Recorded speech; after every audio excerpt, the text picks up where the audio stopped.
not acceptable. And I think the real answer is Jeffrey Epstein was working on behalf of intel services, probably not American.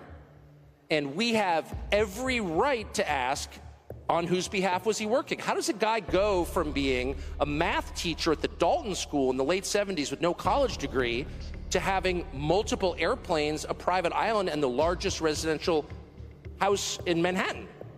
Where did all the money come from?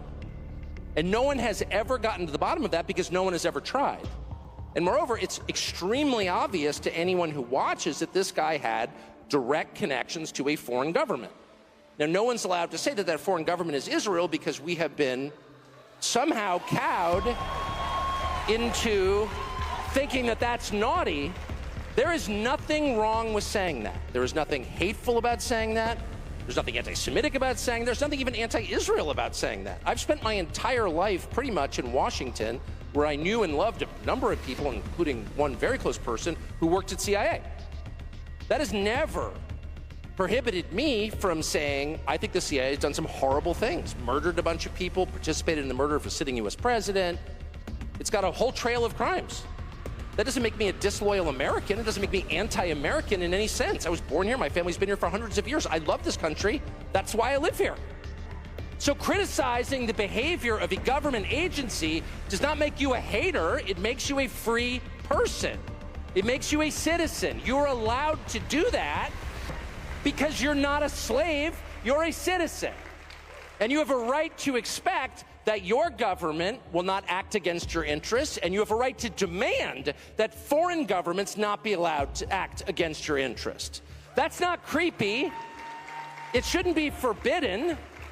And yet all of us have trained ourselves to believe that you can't say that somehow, that that's like too naughty and forbidden. And the effect of making that off limits has been to create a lot of resentment, and I'll say it, hate online, where people feel like they can't just say, like, what the hell is this? You have the former Israeli prime minister living in your house.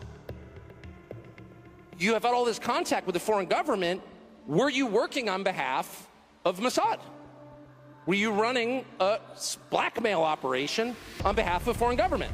By the way, every single person in Washington, D.C. thinks that. I've never met anyone who doesn't think that. I don't know any of them that hate Israel, but no one feels they can say that. Why? And I think the longer that we play along with it, the more subterranean and creepy and hateful the conversation actually becomes. So I think it's better just to say it right out loud.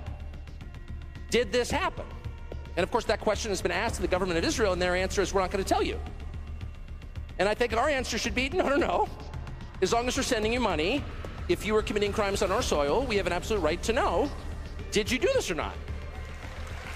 And yet everybody has been so brainwashed into thinking that's somehow an expression of hate or bigotry, when it's not.